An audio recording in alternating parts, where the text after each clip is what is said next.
that Prince Harry wrote a handwritten note to the king telling him he really wanted this reunion. From his wife, Meghan Markle, as he returned to the complicated matters in the UK. Prince who walked away from everything dares to knock on the palace doors again? And what kind of desperation drives a father to risk his children's future in a kingdom that's already shut him out? The whispers started quietly in London, but soon turned into a full-blown scandal that nobody saw coming. Harry wasn't planning a solo trip back to the UK this time. No, he wanted to bring Archie and Lilibet with him, straight into the heart of Buckingham Palace. But when King Charles caught wind of this plan, his response was swift, brutal, and left Harry standing outside those towering palace gates like a stranger. This wasn't just a family disagreement behind closed doors. This was a public rejection that sent shockwaves through the royal world and left Meghan reportedly fuming back in California. Stay with us to uncover the explosive truth behind this royal showdown. The visit that never was. The relationship between King Charles and his youngest son has been hanging by a thread for years now. Everyone knows it. The tabloids talk about it constantly, and even royal insiders can't help but mention how fractured things have become. But what most people don't realize is just how deep that wound really goes. Charles has barely seen his grandchildren. In fact, he's only met little Lilibet once in her entire life. Think about that for a second. A grandfather who rules an entire nation, yet doesn't know his own granddaughter. There's something deeply sad about that picture, isn't there? Archie and Lilibet are growing up thousands of miles away on the sunny coast of California, living a life that couldn't be more different from the one their father knew. They're 7th and 8th in line to the British throne, but they might as well be living on another planet. They'll grow up with American accents, American friends, and an American way of life. The palace has always been a distant concept to them, not a childhood memory. And honestly, that's exactly how things seemed destined to stay, until Harry decided to shake everything up with one bold move. To Prince Harry, back in the UK, Chief International Correspondent James Longman is right there in London, where many are hoping for a reunion between Harry and his family. Raise an eyebrow. They went into full panic mode. This wasn't going to be some quiet family reunion tucked away from the cameras. Harry had bigger plans, and those plans involved walking his children straight through the front doors of Buckingham Palace. To the outside world, it might have sounded sweet, maybe even touching. Grandkids visiting their grandfather, perhaps a chance to mend old wounds. But inside those palace walls, the mood was anything but warm and fuzzy. Palace staff knew immediately that this wasn't just about a loving visit. Harry's request came loaded with years of baggage, unanswered questions, and a whole lot of tension. These children have been kept largely out of the public eye since birth. Their connection to the royal family has always been wrapped in mystery and drama. Harry wasn't just bringing 2 innocent kids for a play date. He was dragging decades of royal protocol, shattered relationships, and unresolved bitterness straight to the king's doorstep. And Charles knew exactly what that meant. The demand that crossed the line. Here's where things got really messy. Harry didn't want Archie and Lilibet to just visit London. He didn't want a quick photo opportunity in some neutral location or a casual meetup in a private garden. No, he wanted them inside Buckingham Palace itself. Not the guest quarters, not a side entrance, but right in the beating heart of the British monarchy. And if you understand anything about how the royal institution works, you'd know that's not just a big ask. It's practically unheard of for someone in Harry's position. Buckingham Palace isn't just a fancy house where the king happens to live. It's a symbol of centuries of tradition, power, and sovereignty. Every room, every corridor, every piece of furniture represents something bigger than any individual person. You don't just walk in because you're related to someone who wears a crown. There are rules, protocols, and layers of security that have been carefully maintained for generations. Harry knew all of this. He grew up in that world. He understood the weight of what he was asking for. But he asked anyway, and that's what made it so bold and so insulting to those who still uphold those traditions. To Harry, it probably seemed straightforward enough. These are my children. They're the king's blood relatives. Let them in. But to Charles, this wasn't about family sentiment. This was about authority, about maintaining the integrity of an institution that Harry himself had publicly attacked and then abandoned. The king saw through the request immediately. This wasn't a father wanting his kids to bond with their grandfather. This was Harry trying to reclaim something he'd already given up, trying to force his way back into a world he'd walked away from on his own terms.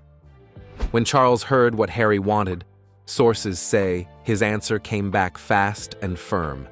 Number. Not maybe, not let's discuss it, just no. There would be no negotiation, no compromise, no bending of the rules for the son who had caused so much chaos and heartache.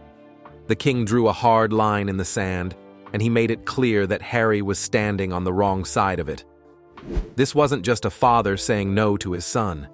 This was the monarch of England reminding the Duke of Sussex exactly where he stands in the pecking order, and it's not inside those palace walls anymore. The security excuse that doesn't add up. If there's one card Harry loves to play, it's the security card. Ever since he packed up and left the UK back in 2020, he's been making noise about how unsafe Britain is for him and his family. Prince Harry back in a London court again this morning as he fights a ruling that means his police protection has changed when he visits his homeland. He even took the matter to court, demanding taxpayer-funded police protection, and lost that battle embarrassingly. He's painted a picture of a dangerous country where his wife and children can't possibly feel safe. Yet here he was, pushing to bring those very same children right into the most high-profile, most scrutinized location in all of Britain. Do you see the contradiction? Prince Harry's life has been focused in America, but he says he and his family can no longer even visit the UK. On one hand, Harry claims the UK is far too risky for his family to visit. On the other hand, he's practically demanding that Archie and Lilibet be escorted into Buckingham Palace, the most secure and most watched royal residence in the entire kingdom. It doesn't make sense unless you realize that Harry's complaints about security were never really about safety. They were about control, about leverage, and about forcing the royal family to treat him like he still matters. Palace insiders were baffled by the hypocrisy. One aide was heard muttering that Harry doesn't want security, he wants it handed to him on a silver platter without having to follow any of the rules or pay any of the costs. He wants the perks of being a working royal without actually being a working royal. He wants access, protection, and recognition, but he doesn't want to earn it or respect the system that provides it. It's the ultimate entitlement, and Charles wasn't about to reward that kind of behavior. Granting Harry's request would have meant throwing the entire palace security operation into overdrive. Extra personnel, heightened protocols, media chaos, and political scrutiny would have followed those kids through every hallway. And for what? So a man who turned his back on his family and his country could get a photo opportunity and claim some kind of moral victory? Charles saw right through it, and he shut it down without hesitation.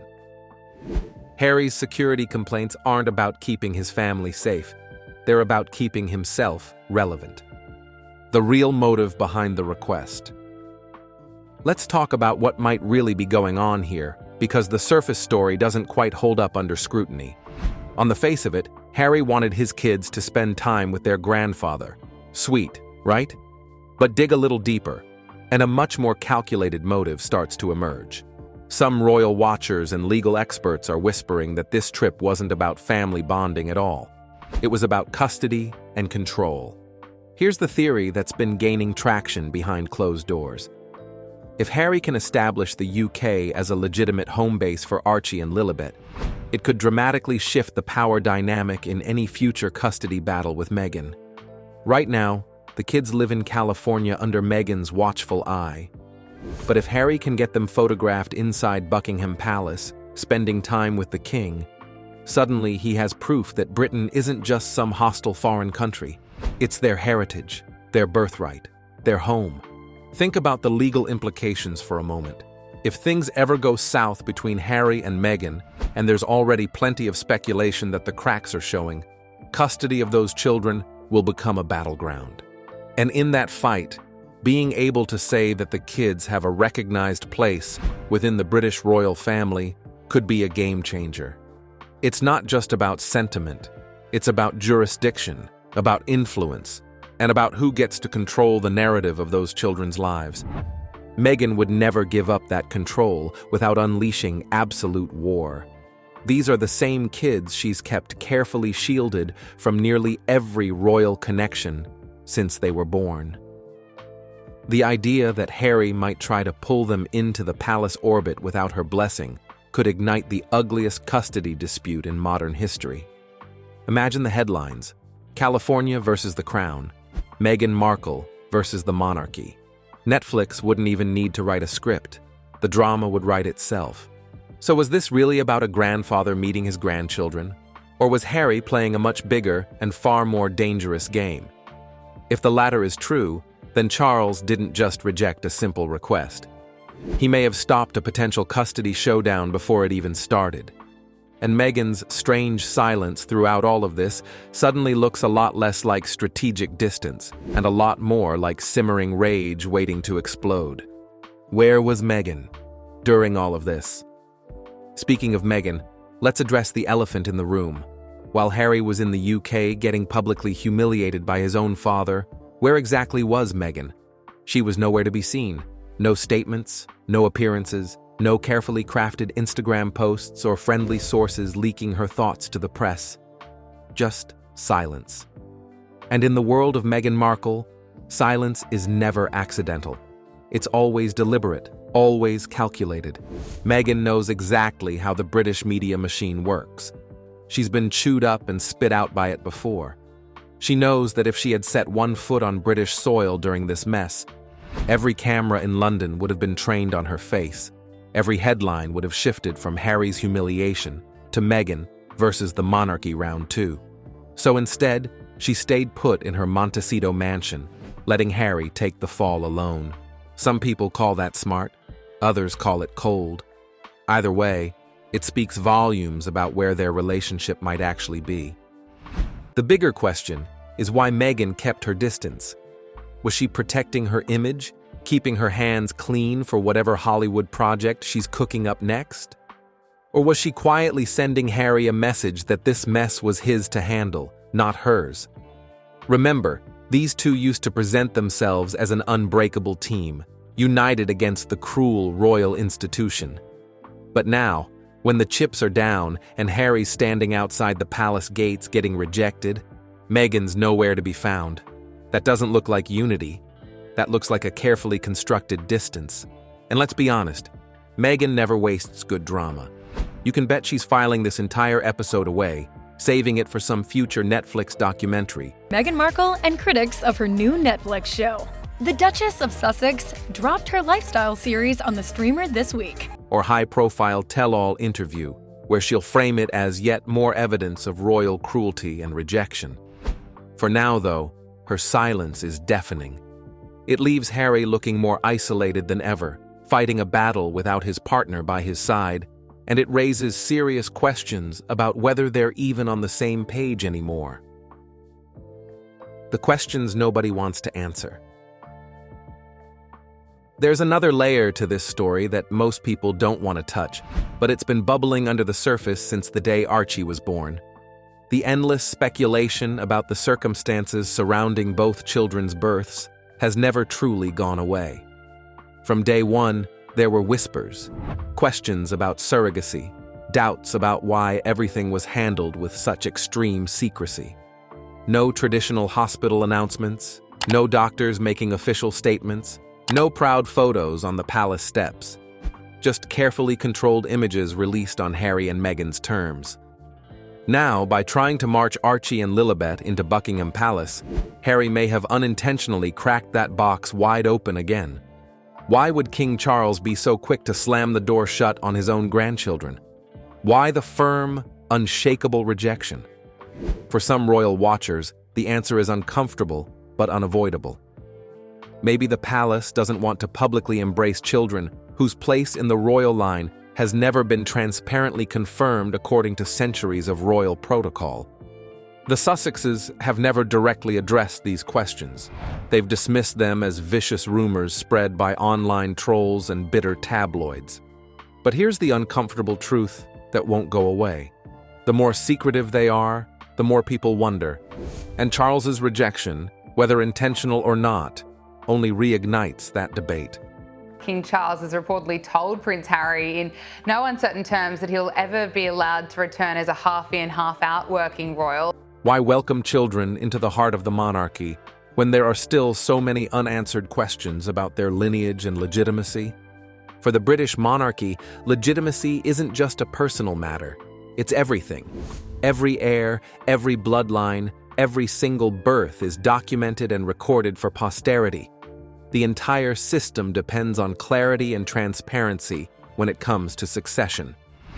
Harry, demanding palace access for his children, without first clearing up the fog surrounding their origins, makes him look desperate, not protective. Instead of securing Archie and Lilibet's place in royal history, he's invited a fresh wave of speculation that may never fully go away. For Harry, getting rejected by his father behind closed palace doors is one thing. But having that rejection leak to the press and become global news is a whole different level of pain. This wasn't a quiet family disagreement that stayed private. This was a very public slap in the face that the entire world got to witness. Reports of King Charles shutting down his son's request spread like wildfire across every major news outlet. Suddenly, Harry's private plea became international gossip, and he was painted as the desperate outsider begging for scraps. Imagine what that must feel like for someone who once walked those palace halls as his birthright. Harry grew up as the Golden Prince, the cheeky spare who could do no wrong in the public's eyes. Now he's been reduced to someone knocking at the gates he used to own, only to be told he's not welcome anymore. It's not just rejection, it's humiliation on a scale that cuts deep into a man's pride and identity. The British press, of course, had a field day with it. Headlines framed Harry as weak, delusional, and out of touch for thinking his American-raised children could just waltz into a monarchy he himself had abandoned. Commentators questioned his judgment, his motives, and his grip on reality. For someone who's spent years trying to control his own narrative, this was a devastating loss of control. The story got away from him, and it painted him in the worst possible light. But the humiliation doesn't just belong to Harry. It hits Meghan just as hard, maybe even harder. This is the woman who spent years carefully crafting an image of power, independence, and global influence. She positioned herself as someone who walked away from the royals on her own terms, someone who didn't need them anymore. Yet here's her husband, her supposed partner in this grand reinvention, reduced to begging for acknowledgement from the very family they both claimed to be done with. It doesn't just undermine Harry. It undermines their entire brand. If they can't command basic respect from the institution they left behind, how can they expect the rest of the world to take their royal titles seriously? How can they keep trading on their Sussex name and status when the actual monarchy has made it crystal clear they're not wanted? The answer is they can't, and that's the real tragedy of this whole situation. They've been exposed as powerless, irrelevant, and desperate. And no amount of Netflix deals or podcast episodes can erase that reality. The fallout from this rejection goes way beyond hurt feelings. It's a message to the world about where Harry and Meghan actually stand. They're not power players. They're not royal influencers. They're outsiders looking in, and the door is firmly locked. King Charles didn't just say no to his son. He reminded everyone watching that he's the one who holds the crown, and Harry is the one who gave up his claim to it. That's not something Harry can spin or rewrite. That's just the cold, hard truth, and it stings. So here we are, watching this royal drama unfold in real time, and it's clear that this story is far from over.